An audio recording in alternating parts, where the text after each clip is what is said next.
ஒரு நகரத்திற்கு ஒரு புது வணிகர் வந்தார்.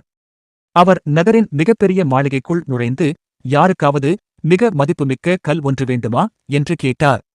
மாளிகையின் தலைவர், என்னிடம் அனைத்து வகை கற்களும் உள்ளன என்றார். வணிகர் சிரித்துக் கொண்டே, இந்த கல்லை பாருங்கள் என்று கூறி, ஒரு சிறிய, சாதாரணமாக தோற்றமளித்த கல்லை எடுத்துக் காட்டினார்.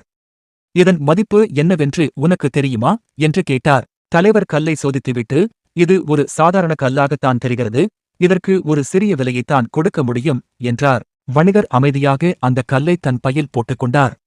பிறகு நகரத்தின் ஒரு சிறிய குடிசைக்குச் சென்று, இந்த கல்லை வாங்க விரும்புகிறாயா என்று அங்கிருந்த ஏழையான ஒருவரிடம் கேட்டார். அந்த ஏழை அந்த கல்லை கையில் வாங்கி அதன் ஒளியையும் நுட்பமான வடிவத்தையும் கண்டதும் வியப்படைந்தார். ஐயா, இது மிகவும் மதிப்புமிக்கது. என் வாழ்நாள் முழுவதும் உழைத்தாலும் இதன் விலையை கொடுக்க முடியாது என்றார். வணிகர் சிரித்துக்கொண்டே, உனக்கு அதன் மதிப்பு புரிகிறது என்றார். அவர், அதே கல்லை மாளிகையின் தலைவருக்கு காட்டினேன், ஆனால் அவர் அதை கவனிக்கத் தவறினார். ஒரு பொருளின் உண்மையான மதிப்பு அதை புரிந்து கொள்ளும் கண்ணுக்குத்தான் தெரியும் என்று கூறினார்.